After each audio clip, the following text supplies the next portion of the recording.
সাইয়্যিদনা ওমর ফারুক রাদিয়াল্লাহু তাআলা আনহু লাঠি একখান নিয়া একাকী চলতেছেন। হঠাৎ করে একটা ছোট্ট কুটির ঘর থেকে গুনগুন গুনগুন করে যেন একটা আওয়াজ তার কানে চলে আসলো। মহিলা কি যেন গুনগুন করে গায়। কান পেতে পেতে কথাগুলো শুনলেন, কিন্তু কথার ভাষা হলো বিরহের গান। একটা নারী একটা পুরুষকে পাইতে গিয়ে যে গানগুলো গায় সেই গান তিনি গাচ্ছে, ওই মহিলা গাচ্ছিল। মহিলার কণ্ঠে সে আওয়াজগুলো চলে আসতেছে। এমন জোরে ধমক মেরেছেন, এক ধমকে গান বন্ধ হয়ে গেছে। দরজার কাছে নক করছেন, দরজা খুলো। কি ঘরের মধ্যে গান গাও? দরজার খুলে না, পিছন দিক থেকে চলে গেলেন। খেজুর পাতার বানানো বেড়ার ঘর ছিল, সেই বেড়াটা টান মারলেন, খুলে গেল। ভিতরে ঢুকলেন, মোমবাতি জ্বালানো, প্রদীপ জ্বালানোর সামনে একজন মহিলা কাপা মাথায় কাপড় দিয়ে পর্দার নিয়ম রক্ষা করে দাঁড়ায় আছে। ওমরে ফারুক বলছেন, মহিলা এই গভীর রাত্রে আল্লাহর কালাম তেলাওয়াত না করে, সুন্দরভাবে তাহাজ্জুদ নামাজ না পড়ে তুমি এই সময় কেন বিরহের গান গাচ্ছ? তুমি কি জানো না এটা ইসলামী জনপদ, ইসলামী রাষ্ট্র এটা? এবার মহিলা ওমরে ফারুককে চিনতে না পেরে বলতেছে, হ্যাঁ এটা আমার বড় দোষ হয়ে গেছে, কিন্তু আমি গান গেয়েছি, এটা আমার একটা অপরাধ হতে পারে, কিন্তু তুমি আমার ঘরের মধ্যে ঢুকে একটা দুইটা নয় 3 থেকে 4টা তুমি বড় বড় ভুল করে ফেলেছো। কি কি ভুল করেছে আমি বলো? মহিলা বলতেছে, আপনি ঘরের মধ্যে ঢুকবেন, অনুমতি তো নেন নাই, সালামত দেন নাই। লা তাদখুলু বুয়ুতান গায়রা বুয়ুতিকুম হাত্তা তাস্তানিসু ওয়া তুসাল্লিমু আলা আহলিহা। সালাম দিলেন না, অনুমতিও নিলেন না। নাম্বার 3 হলো, আপনি আমার ঘরের মধ্যে ঢুকবেন দরজা দিয়ে নয়, আপনি বেড়া দিয়ে ঢুকলেন, বেড়াটা ভাঙলেন, আমার সম্পদের ক্ষয়ক্ষতি হয়ে গেল। নাম্বার 4, আপনি একজন পরপুরুষ, আমি একজন পরনারী, আমার পর্দার খেলাফ হয়ে গেছে, আপনি আমার ঘরের মধ্যে ঢুকেছেন, আমার স্বামী আমার ঘরে নাই। এই সমস্ত ভুলগুলো আপনি করে ফেলেছেন, আমি আপনাকে ছাড় দেব না। ওমরে ফারুক বলছেন, তুমি কি করবে বলো? আগামীকাল সূর্য উদয় হওয়ার সঙ্গে সঙ্গেই আমি তোমার বিরুদ্ধে ওমরের আদালতে গিয়ে মানহানির মামলা দায়ের করব। কার সামনে বলে? আসতে বলে, কার সামনে বলে? সাইয়্যিদনা ওমর ফারুকের সামনে এই কথাটা বলে ফেলতেছেন। ওমর ফারুক তো মুস্কি মুস্কি হাসি মারেন। এবার তিনি বলছেন, শোনো, যে ওমরের আদালতে তুমি যাবি, আমার তো মনে হয় ওমর মানুষটা খুব একটা ভালো না। নিজেকে নিজে ভালো বলা যায় নাকি বলেন? বলে ফেলেছেন। এবার মহিলা খেপে গিয়ে বলে, দোষ তো তোমার আরেকটা যোগ হলো। গোটা পৃথিবীর ভিতরে যে ওমরের নামটা সবার ঊর্ধ্বে, যিনি হচ্ছেন অর্ধ দুনিয়ার একমাত্র ন্যায়বান শাসনকর্তা ওমরে ফারুক, তার বিরুদ্ধে তুমি কথা বলো, দোষ আরেকটা যোগ হলো, আমি তোমাকে ছাড় দেব না। ওমরে ফারুক বলছেন, ঠিক আছে, আমি দোষ করেছি, আমি ভুল করেছি, তুমি যে দোষটা করেছো, তুমি গান গুনগুন করে গাচ্ছ কেন, এর কারণটা কি? এবার মহিলা বলতেছে, গান গাওয়ার কারণ হলো, আজ থেকে 4 মাস আগে আমার স্বামীর সঙ্গে আমার বিয়ে হয়ে যায়। বিয়ে হওয়ার পরে মাত্র 3 থেকে 4 রাত আমি তাকে কাছে পেয়েছিলাম। আমাদের দাম্পত্যময় জীবনটা খুব আনন্দময়, খুব সুন্দর মুহূর্ত কাটছিল। এমন সময় ওমরে ফারুকের লোকজন চলে এলো সীমান্ত প্রহরায় নিয়োগ দেওয়ার জন্য। আমার স্বামীকে নিয়ে চলে গেল। আজকে 4 মাস গত হতে চলে, আমার স্বামী কোথায় আছে, কি অবস্থায় আছে, আমার কানে পর্যন্ত কেউ সংবাদ দেয় নাই। হঠাৎ করে গভীর রাত, ঘুমটা ভেঙে গেছে, স্বামীর প্রতি প্রেম নিবেদন চলে আসছে, প্রেমটা জেগে উঠছে। সে আমার বৈধ স্বামী, লিগ্যাল স্বামীকে কাছে পাওয়ার জন্য আমি গভীর রাত্রিতে গুনগুন করে বিরহের গান গাচ্ছিলাম। ওমরে ফারুক মনে মনে চিন্তা করছেন, দোষ তো আরেকটা যোগ হলো। আল্লাহু আকবার বলবেন না? আমানত। ক্ষমতা পাইলেই আপনি বড় কিছু হয়ে গেছেন না। যার যত বড় দায়িত্ব, তার তত বড় জবাবদিহিতা। কার আদালতে? আল্লাহর আদালতে। সাইয়্যিদনা ওমর ফারুক রাদিয়াল্লাহু তাআলা আনহু অর্ধ দুনিয়ার শাসক তিনি, অর্ধ দুনিয়া, 40টা রাষ্ট্র তিনি চালান। ছোটখাটো না, 40টা রাষ্ট্রের তিনি রাষ্ট্রপ্রধান। যখন ক্ষমতার মসনদে তিনি বসলেন, সেদিন থেকে মৃত্যুর দিন পর্যন্ত একটা রাত তিনি ঘুমাতে পারেন। একটাই টেনশন, এই আমানত আমার রক্ষা হবে তো? মাঝে মাঝে তিনি আফসোস করে বলতেন, ফোরাত নদীর তীরে যদি একটা কুকুর অনাহারে মারা যায়, আর ইরাকের রাস্তা খারাপের কারণে যদি সেই খারাপ গর্তের মধ্যে যদি একটা উট চলতে নিয়ে উটের পা পড়ে, উটের পা ভেঙে যায়, কিয়ামতের দিন আমি ওমর, আমাকে উট কেন পা ভেঙে ফেললো, কুকুর কেন মারা গেল, তার জন্য আমি ওমর আমাকে জবাবদিহির কাঠগড়ায় দাঁড়াতে হবে আল্লাহর সামনে। কি অনুভূতি তাদের মধ্যে কাজ করেছে, কি চিন্তা তাদের মধ্যে কাজ করেছে। প্রথম খলিফা হচ্ছেন আবু বকর সিদ্দিক রাদিয়াল্লাহু তাআলা আনহু। যেদিন তিনি খেলাফতের দায়িত্ব গ্রহণ করলেন, খেলাফতের দায়িত্ব পেলেন, তার আগের থেকে তার একটা দায়িত্ব ছিল, প্রতিবেশীর হক আদায় করার একটা অংশ ছিল, সেটা হলো তার ঘরের সঙ্গে একটা ঘর ছিল, সেই ঘরের বাসিন্দা একজন ছিলেন, স্বামী নাই, ছেলে নাই, মেয়ে নাই, সন্তানাদি কেউ নাই, শুধুমাত্র একজন বুড়ি মহিলা ছিলেন, তার খেদমত করার মতো কেউ ছিল না। সাইয়েদনা আবু বকর সিদ্দিক রাদিয়াল্লাহু তাআলা আনহু প্রত্যেক দিন শেষ রাতের দিকে তার রান্না বান্না, কাপড় চোপড় ধোয়া, গোসল করানো সবকিছু সম্পন্ন করে তিনি চলে আসতেন। খেলাফতের দায়িত্ব পেলেন, তাও করলেন। সাইয়েদনা ওমর ফারুক একদিন দেখে ফেলে বলছেন, সব কাজ আপনি একাই করবেন, আমাদের কিছু কাজের তো সুযোগ দেওয়া দরকার। সাইয়েদনা আবু বকর বলছেন, ওমর, আমার ভাই ওমর, কিয়ামতের দিন আমার আমলনামা তো তোমার পিঠে যাবে না, আমাকে আমার কাজ করতে হবে। সাইয়েদনা আবু বকর রাদিয়াল্লাহু তাআলা আনহু ইন্তেকাল হয়ে গেল। ইন্তেকাল হওয়ার পরের দিন ওমর ফারুক রাদিয়াল্লাহু আনহু মনে মনে চিন্তা করতেছেন, ভাই আবু বকর তো নাই, বুড়ি মহিলার জন্য কি হয়ে গেল।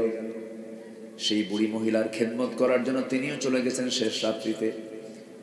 খেদমত করলেন, কাপড় চোপড় ধুয়ে দিলেন, খাবার দাবার সম্পূর্ণ করে সবকিছু রেডি করে তিনি দিয়ে বের হয়ে চলে আসলেন। ওই বৃদ্ধা মহিলা জানে না প্রথম খলিফার ইন্তেকাল হয়েছে কিনা, বয়স্ক মানুষ, খবর তার কানে যায় নাই। তার সামনে যে খাবারগুলো পরিবেশন করা হয়েছে এর মধ্যে খেজুর কিছু ছিল, সেই খেজুরগুলো যখন খেতে নিয়েছেন বুড়ি মহিলা, খেজুরের কামড় দেওয়া মাত্রই দেখেন খেজুরের মধ্যে বিচি। অনুমান করলেন, বুঝতে পেরেছে আমার আসল খাদেমার দুনিয়াতে নাই। মানে আবু বকর সিদ্দিক রাদিয়াল্লাহু আনহু যখন ওই বুড়ি মহিলার সামনে যখন খেজুরগুলো দিয়ে দিতেন, খেজুরের বিচিগুলো ফেলে দিয়া খেজুরগুলো শুধু বিচি মুক্ত রেখে তার সামনে রেখে দিতেন, যেন বুড়ি মহিলার খেতে কোনো কষ্ট না হয়। সুবহানাল্লাহ বলবেন না? জোরে বলি সুবহানাল্লাহ। আমার বন্ধুগণ, সেই যুগের মানুষগুলো আবার কেমন ছিল?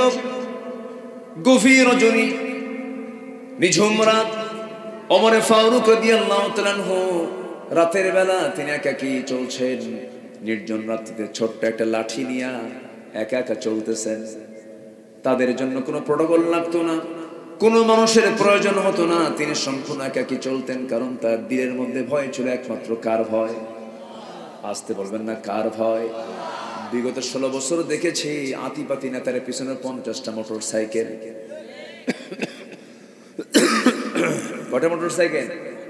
50-100টা মোটর সাইকেল থাকে। আতিপাতি নেতা, ওগুলো গেল কই? পিটাইয়া সোজা করা দরকার, ঠিক কিনা? অনেক লাফালাফি করেছে, মঞ্চে এসে ডিস্টার্ব করেছে, মঞ্চে এসে ডিস্টার্ব করেছে, আমাদেরকে কথা বলতে দেয়নি। মঞ্চ ওঠার আগে আমাদেরকে ওয়াজ শোনায় দিত, হুজুর আকাশের ওয়াজ করবেন আর কবরের ওয়াজ করবেন, দুনিয়াটা আমরা দেখে নেব। এগুলো করে করে বহু জুলুম অত্যাচার করেছে। পোস্টারের নাম নাই, মাহফিল বন্ধ হয়ে যাবে, কত কি তারা করেছে। সম্মানিত ভাইয়েরা, সম্মানিত বন্ধুগণ, সকল জুলুমের বিচার করার দায়িত্ব একমাত্র কার? আসতে বলবেন না, কার? সেই বিচারও করেছেন তিনি কে? আল্লাহ তাআলা। ওমর ফারুক রাদিয়াল্লাহু তাআলা আনহু একাকী বের হয়েছেন, কেউ নাই তার পাশে। সেই নিঝুম রাত্রিতে চলতে চলতে হঠাৎ করে তিনি একটা ঘরের সামনে গিয়ে দাঁড়ালেন। ঘরের সামনে গিয়ে দাঁড়িয়ে তিনি দুজন মহিলার কথোপকথন শুনতেছেন, কনভারসেশন শুনছেন। মা এবং বেটি তারা গল্প করছে। মা বলতেছে, আমার মেয়ে শোনো, আগামীকালকে বাজার করবো, কি সেই বাজারের টাকাটা পর্যন্ত তেমন নাই। এই যে উটনির দুধ আজকে আমরা দহন করেছি, এই দুধ বিক্রি করেও আমাদের বাজারের টাকা হবে না, এই জন্য উটনির দুধের মধ্যে কিছু পানি ঢুকায় দাও। কি ঢুকায় দাও? পানি ঢুকায় দাও, পানি মিক্স করে দাও, দুধের পরিমাণ বেড়ে যাবে, টাকার পরিমাণটা আমাদের বেড়ে যাবে। এই কথা শোনা মাত্রই মেয়ে বলছে, মা এই কাজটা আমার দ্বারা সম্ভব না, আমি করতে পারবো না। সঙ্গে সঙ্গে মা বলতেছে, হে আমার কলিজার টুকরা মেয়ে, তুমি হয়তো ভাবতেছো ওমরে ফারুকের লোকজন এসে দেখে যাবে, ধরে ফেলবে না, এখানে কেউ নাই, রাতের বেলা অন্ধকার কে দেখবে? সঙ্গে সঙ্গে মেয়েটা বলে, মা রাষ্ট্র হয়তো দেখলো না, প্রশাসন হয়তো দেখলো না, কিন্তু মা তুমি আমি দিনের আলোতে যা করি, রাতের আধারে যা করি, যিনি সবচেয়ে বড় রাজ সাক্ষী সে আল্লাহ আমাদের দেখে ফেলতেছে, আমি তা করতে পারবো না। ওমরে ফারুকের কানে কথাগুলো চলে যাচ্ছে, চোখের পানি মুছতে মুছতে বলছে, আল্লাহ আমার এই রাষ্ট্র সংরক্ষণের জন্য আমার দরকার শুধু না, আমার জনগণটাই যথেষ্ট। জোরে বলেন সুবহানাল্লাহ। দেশ শুধু ভালো হবে রাষ্ট্রপ্রধান দিয়ে নয়, দেশ ভালো করার জন্য দেশের জনগণ ভালো হওয়ার দরকার আছে না নাই? আসতে বলবেন না, আছে না নাই? একটু কান লাগাবেন, শুধু কথা আপনি শুনছেন না, এই প্রযুক্তির কল্যাণে কথাগুলো গোটা দুনিয়ার কোটি কোটি মানুষের কাছে কথাগুলো সাপ্লাই হয়ে যায়, এরা রেকর্ড করছে, লাইভ করছে এই কথাগুলো। গোটা দুনিয়ার 200 রাষ্ট্রে কত বাংলা ভাষাভাষী মানুষগুলো আছে, তাদের কাছে কথাগুলো চলে যাবে, চলে যাচ্ছে। একটু আমাকে কথা শোনার জন্য, আমার কথা শোনার মধ্য দিয়ে, মাহফিলের আলোচনাগুলো শোনার মধ্য দিয়ে একটু সহযোগিতা করবেন। দিন বোঝার দরকার একার না সবার, দিন বোঝার দরকার একার না সবার। একটু কান লাগাবেন। 15টা গুণ অর্জন করবো আমরা। কয়টা গুণ অর্জন করব? 15টা গুণ। নাম্বার 1 আমরা শিখে নিয়েছি, আজকের মাহফিল থেকে সিদ্ধান্ত নিলাম জীবনে আর কখনো মিথ্যা কথা বলবো না। জোরে বলি ইনশাআল্লাহ, আরো জোরে বলি ইনশাআল্লাহ। নাম্বার 2 হলো আমানতের হেফাজত করা, আমানত খেয়ানত না করা। এই কথা বলতে নিয়ে সাইয়েদনা ওমরে ফারুকের দিকে চলে গেছে আমরা। আমার বন্ধুগণ, ওমরে ফারুক রাদিয়াল্লাহু তাআলা আনহু কত বড় আমানতদার ছিলেন, কি তাকওয়া তাদের মধ্যে কাজ করেছে। একটু কান লাগান, মনোযোগ দিয়ে শোনেন। সাইয়েদনা ওমর ফারুক রাদিয়াল্লাহু তাআলা আনহু একটা ছোট্ট ছেলে বাজার থেকে একটা ঘোড়া কিনে এনেছে। সেই ঘোড়া কিনে এনে বাড়িতে লালন পালন করে ধীরে ধীরে বড় করতেছিল, মোটা তাজা করতেছিল। কিন্তু যে ঘাস ঘোড়াটা খায়, সেই ঘাসটা হলো রাষ্ট্রের জায়গা। রাষ্ট্রের জায়গার ঘাসগুলো খেয়ে খেয়ে ঘোড়াটা বড় হচ্ছিল। ঘোড়া যখন বড় হয়ে গেল, বিক্রির সময় যখন হয়ে গেছে, সেই ঘোড়াটা নিয়ে খলিফা ওমরে ফারুকের ছেলে চলে গেছে বাজারে বিক্রি করার জন্য। টাকা লাভ সহ টাকা নিয়ে চলে আসবে বিক্রি করে। বাজারে বিক্রি হয়ে গেছে ঘোড়া, বিক্রিত ঘোড়া বিক্রি করে সেই টাকাটা নিয়ে, বিক্রিত ঘোড়ার টাকাটা নিয়ে ফিরে আসতেছেন বাড়ির দিকে। দরজার ফটকে দাঁড়িয়ে আছেন ওমর ফারুক রাদিয়াল্লাহু তাআলা আনহু। ছেলে আসার সঙ্গে সঙ্গেই বলছেন, হে আমার সন্তান, হে আমার কলেজার টুকরা সন্তান, ঘোড়াটা কি করেছো? বিক্রি করেছি। কিনছিলা কত দিয়া আর বিক্রি করলা কত দিয়া? এত টাকা দিয়ে কিনেছি, এত টাকা দিয়ে বিক্রি করেছি। এই কথা শোনার সঙ্গে সঙ্গে ওমর ফারুক বললেন, লাভ হয়েছে কত টাকা? এত টাকা লাভ হয়েছে। এই লভ্যাংশের টাকাটা দয়া করে রাষ্ট্রীয় কোষাগারে জমা দিয়ে দাও, কারণ ঘোড়া তোমার হতে পারে, কিন্তু ঘোড়া তার ঘাস খেয়েছে রাষ্ট্রের জায়গায়। সম্পূর্ণ লভ্যাংশ টাকাটা এই রাষ্ট্রের কোষাগারে জমা হয়ে যাবে।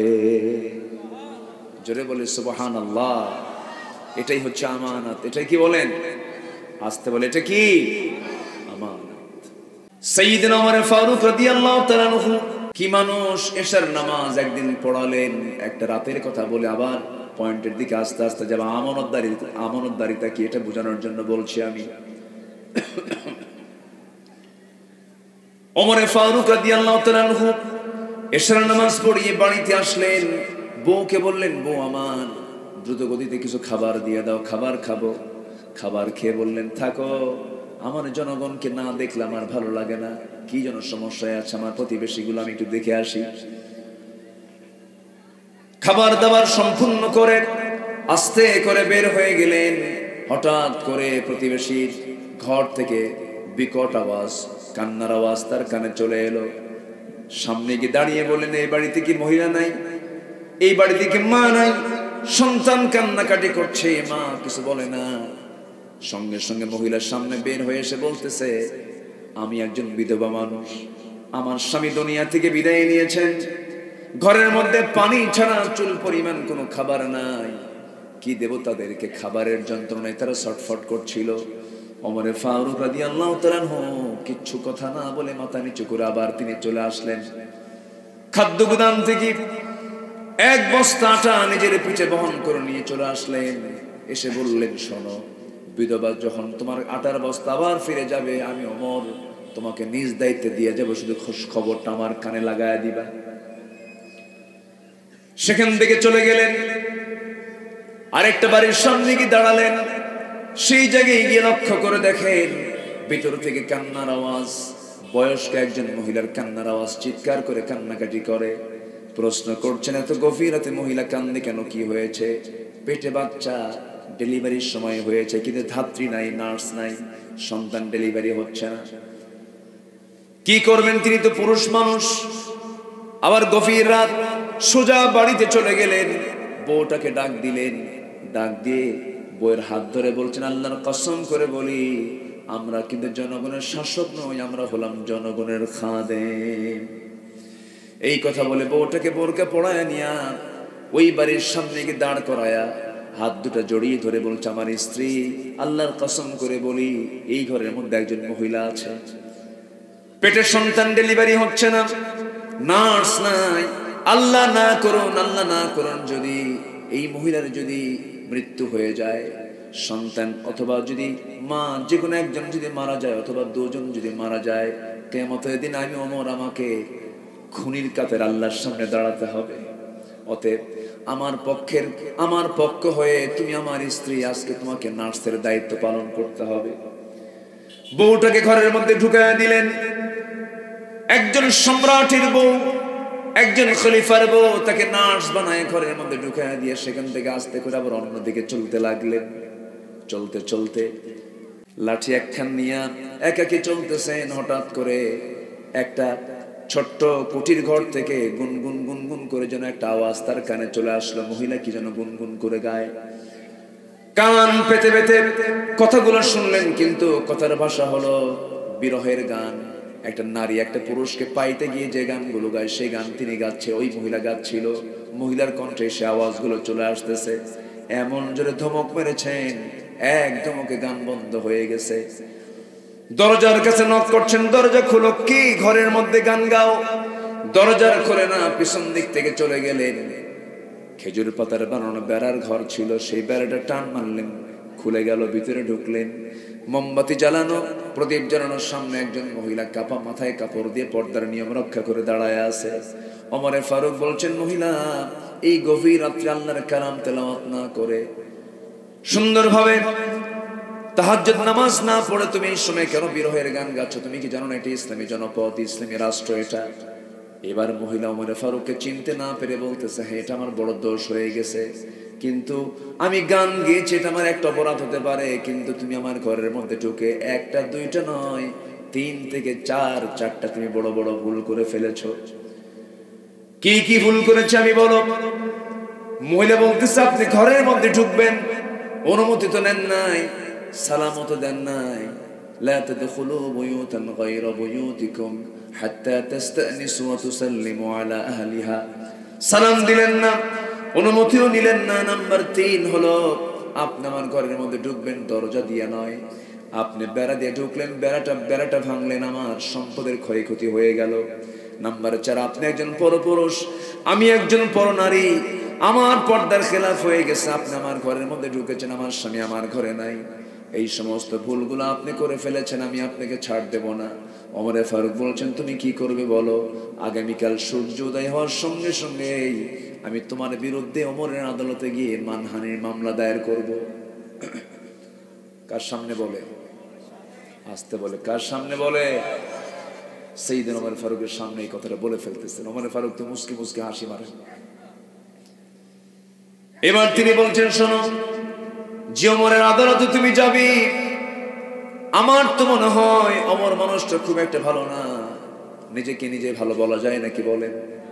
বলে ফেলেছেন। এবার মহিলা খেপে গিয়ে বলে, দোষ তো তোমার আরেকটা যোগ হলো, গোটা পৃথিবীর ভিতরে যে ওমরের নামটা সবার ঊর্ধ্বে, যিনি হচ্ছেন অর্ধ দুনিয়ার একমাত্র ন্যায়বান শাসনকর্তা ওমরে ফারুক, তার বিরুদ্ধে তুমি কথা বলো, দোষ আরেকটা যোগ হলো, আমি তোমাকে ছাড় দেব না।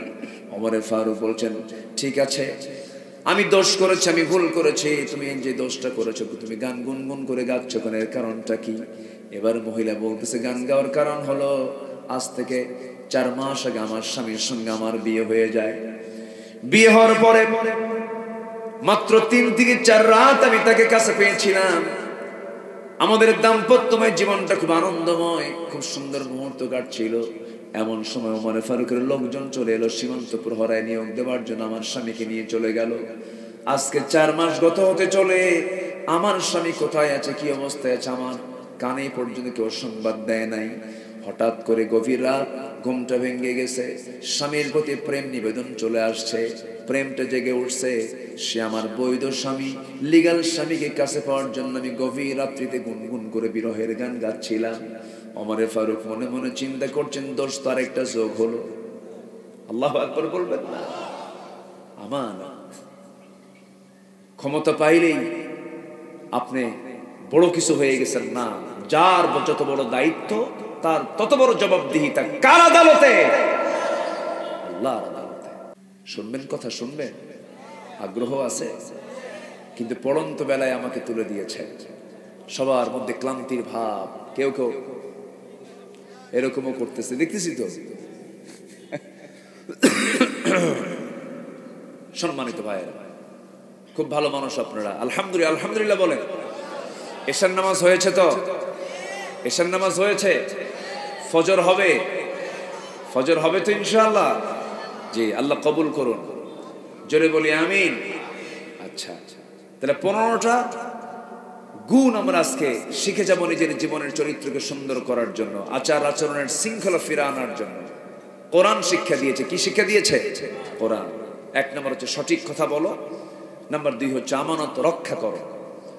আল্লাহ রাব্বুল আলামিন বলেন, ইন্নাল্লাহা ইয়া'মুরুকুম আন তু'আদ্দুল আমানাতি ইলা আহলিহা ওয়া ইযা হাকামতুম বাইনান নাসি আন তাহকুমু বিল আদল ইন্নাল্লাহা নি'মা ইয়া'ইযুকুম বিহি ইন্নাল্লাহা কানা সামিআন বাসীরা।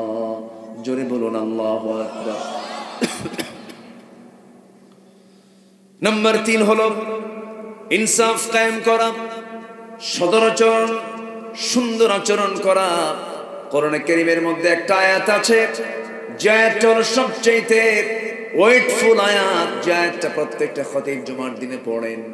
আয়াতটা পড়লেই সবার কমন মনে হয়ে যাবে, যারা পারেন ঠোঁট মিলিয়ে বলুন, ইন্নাল্লাহা ইয়া'মুরু বিল আদলি ওয়াল ইহসান ওয়া ইতা'i যিল কুরবা ওয়া ইয়ানহা আনিল ফাহশাই ওয়াল মুনকারি ওয়াল বাগি ইয়া'ইযুকুম লা'আল্লাকুম তাযাক্কারুন। জোরে বলুন আল্লাহু আকবার। নাম্বার 4 হলো ধৈর্য এবং ক্ষমার বিরল দৃষ্টান্ত। ধৈর্য এবং ক্ষমা থাকতে হবে।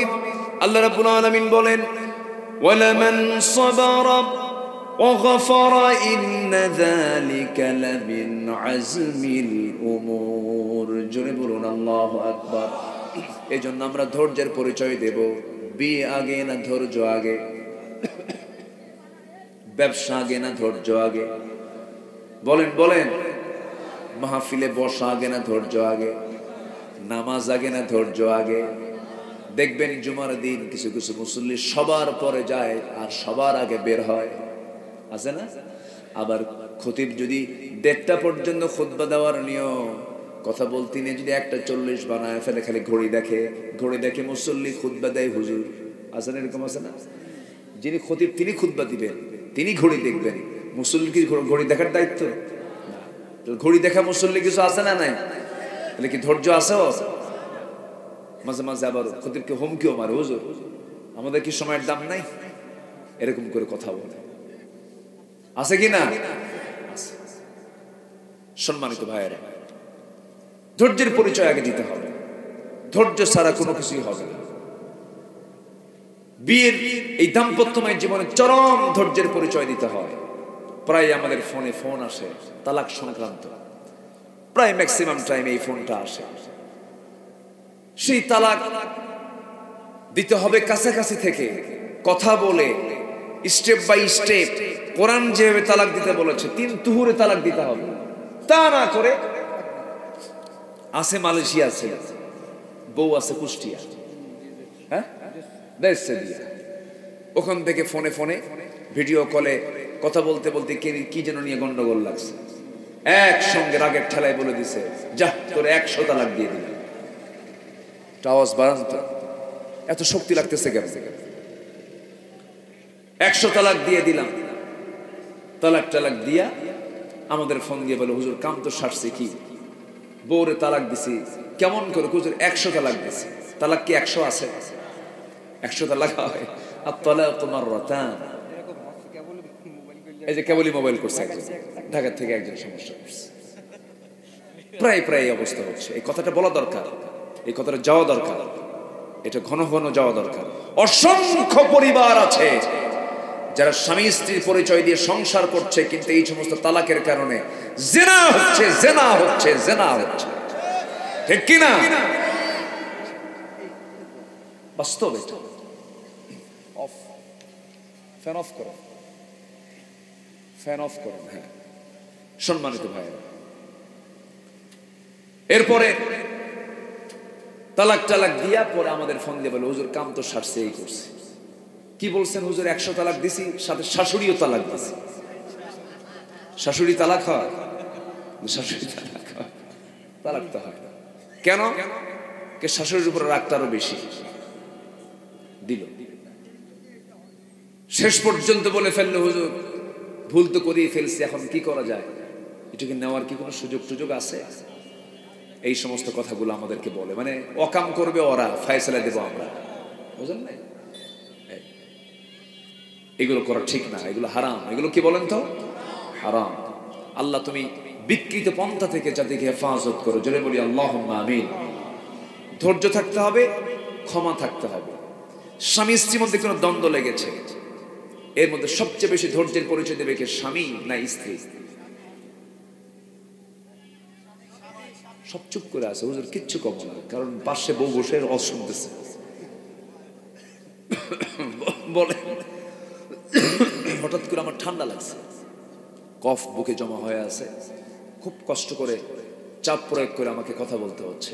একটু আমাকে সময় দেবেন, আর একটু সময় বলেই আমি 15টা পয়েন্ট শেষ হবে, আমার আলোচনাও শেষ হয়ে যাবে। জোরে বলে ইনশাআল্লাহ।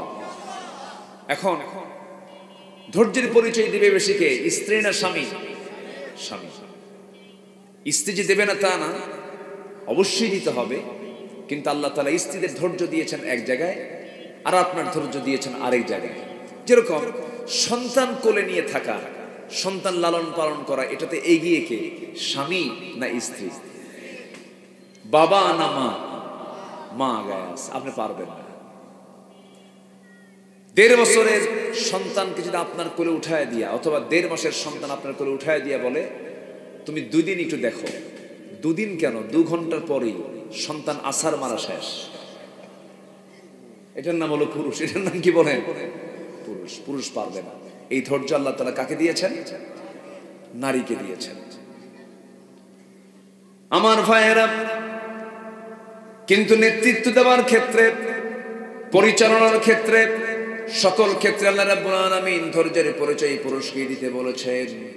আমার নবীজির 4টা স্ত্রী একদিন সামনে বসে বলতেছে, হুজুর আমাদের 4 জনের মধ্যে একটা দ্বন্দ্ব লেগেছে। কি দ্বন্দ্ব? আপনি মূলত এই 4 জনের মধ্যে আপনি কাকে সবচাইতে বেশি ভালোবাসেন?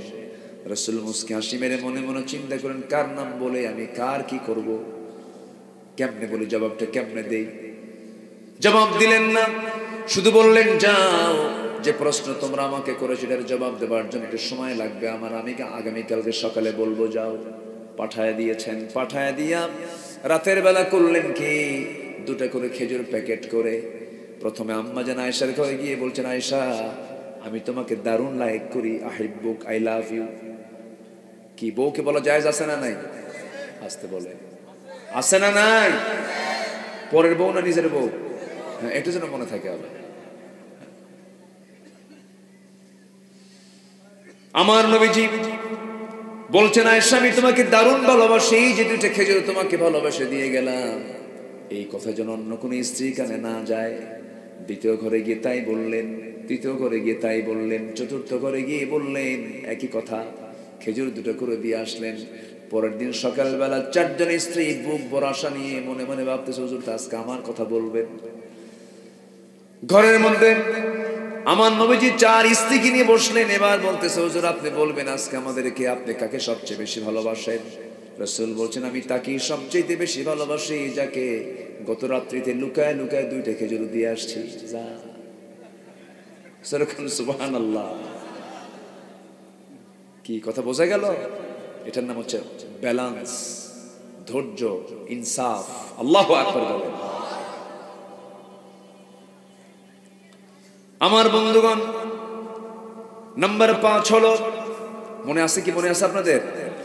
নাম্বার 1 হলো সত্য কথা বলা, নাম্বার 2 হলো আমানত রক্ষা করা, নাম্বার 3 হলো ইনসাফ কায়েম করা, নাম্বার 4 হলো ধৈর্য ক্ষমার দৃষ্টান্ত উপস্থাপন করা, নাম্বার 5 হলো আল্লাহর ভয়ে কাঁদতে কাঁদতে সেজদায় লুটিয়ে পড়া। আল্লাহর জন্য কাঁদতে হবে। এই পৃথিবীতে আল্লাহ ছাড়া যে অন্যের কাছে কাঁদে সে লস। সে কি? লস। বউয়ের জন্য কাঁদবেন লস, মেয়ের জন্য কাঁদবেন লস, ছেলের জন্য কাঁদবেন লস, সম্পদের জন্য কাঁদবেন লস, দুনিয়ার যার জন্য আপনি কান্নাকাটি করবেন সব লস প্রজেক্ট। কিন্তু একটা কান্নায় উপকারে আসবে, যে আল্লাহর ভয়ে কাঁদবে, লুটিয়ে পড়বে, সেজদায় পড়বে। ওই 1 ফোঁটা চোখের পানি যদি আল্লাহর দরবারে মঞ্জুর হয়ে যায়, 7টা জাহান্নাম নিভে দিয়ে আল্লাহ রাব্বুল আলামিন তাকে জান্নাত দিয়ে দিবে।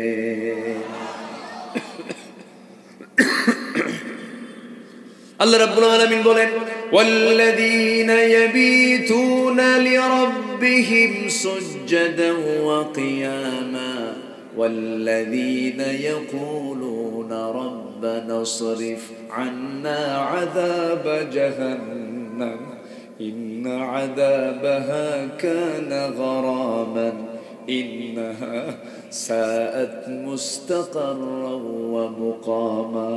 জোরে বলি আল্লাহু আকবার। আল্লাহর ভয়ে কেঁদে কেঁদে বলবে, আল্লাহ ওই জাহান্নামে ঢোকা তো আমার দ্বারা সম্ভব না, আমাকে জাহান্নাম থেকে বাঁচাও। আল্লাহ তুমি আমাকে মাফ করে দাও। যে সমস্ত বান্দাগুলো আল্লাহর ভয়ে চোখের পানি ফেলে ফেলে যায়, নামাজ ভিজায় ফেলে, আল্লাহ বলেন ওই বান্দাকে মাফ করে দাও, আমি আল্লাহ আমার ওয়াজিব হয়ে যায়। জোরে বলেন সুবহানাল্লাহ। মাফ চাইবো কার কাছে? ক্ষমা চাইবো কার কাছে?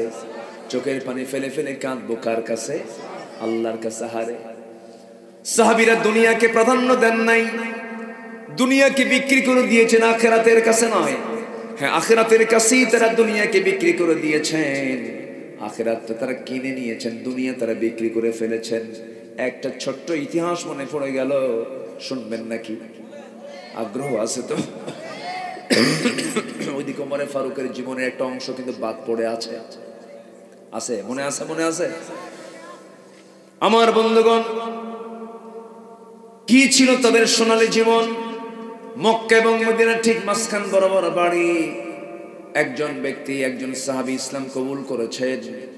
ছোটবেলায় বাপকে হারিয়েছেন, এতিম হয়ে চাচার কাছে মানুষ হয়েছেন। সেই সাহাবী ইসলাম কবুল করলেন। চাচা এসে বলল, ভাতিজা শুনলাম কি জানো? এবার ভাতিজা বলছে, আপনি শুনবেন কেন? দেখেন লা ইলাহা ইল্লাল্লাহ। এই আচরণ দেখে চাচা বলে ফেললো, তুই কি জানিস তোর সমস্ত সম্পদ আমি জোর করে দখল করে নেব? কে চাচা, জোর করে দখল করার দরকার নাই, আমি আপোষে সব দিয়ে দিলাম, ঈমান আমার বড়। যেরকম সুবহানাল্লাহ।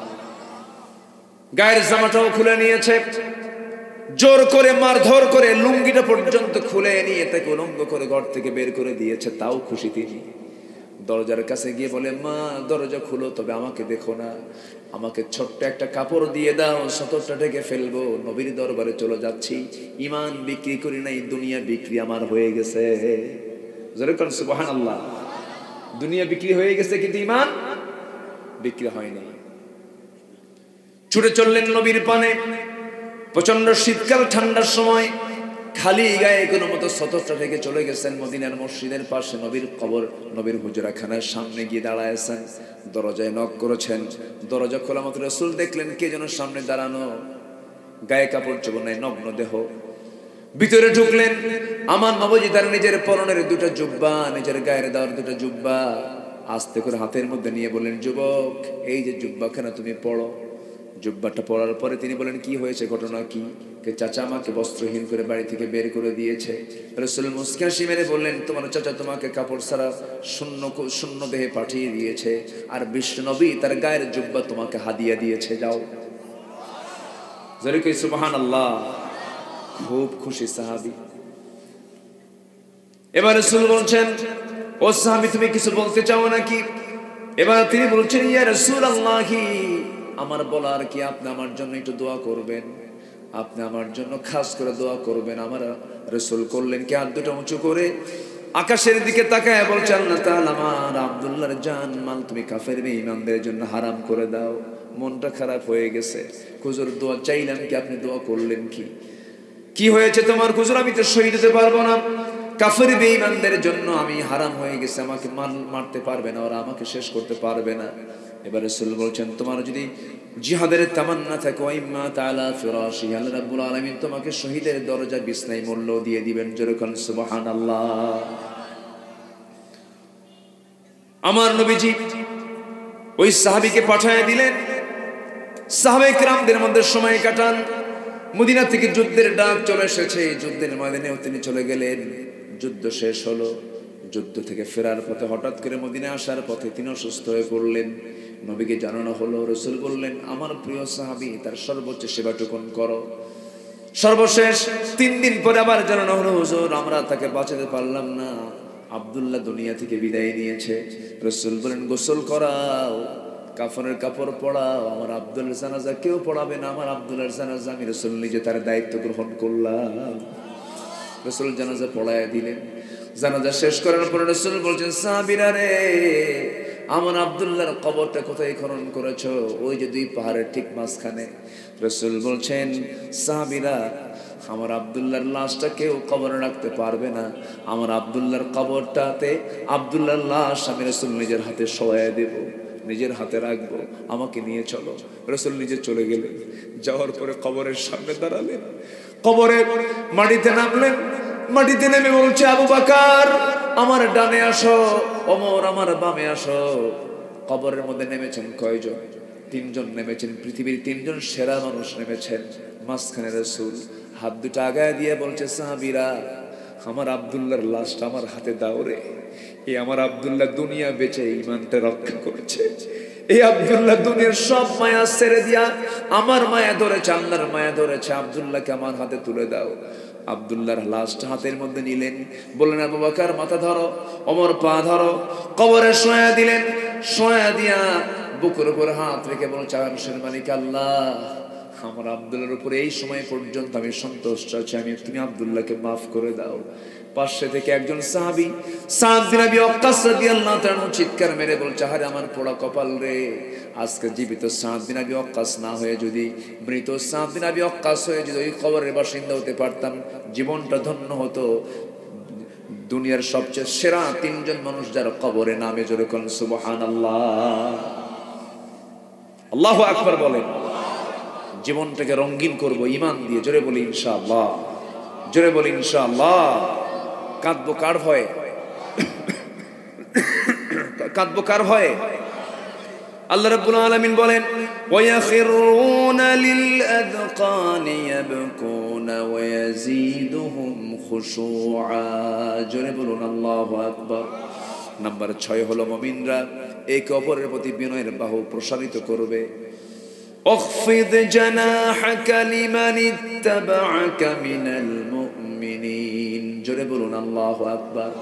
পরস্পরে আমরা শত্রু হব না বন্ধু হব? বলেন, শত্রু হব না বন্ধু হব? বন্ধু হব। মুমিনরা শান্তি প্রতিষ্ঠাকারী হবে না অশান্তি প্রতিষ্ঠাকারী হবে? শান্তি প্রতিষ্ঠাকারী হবে।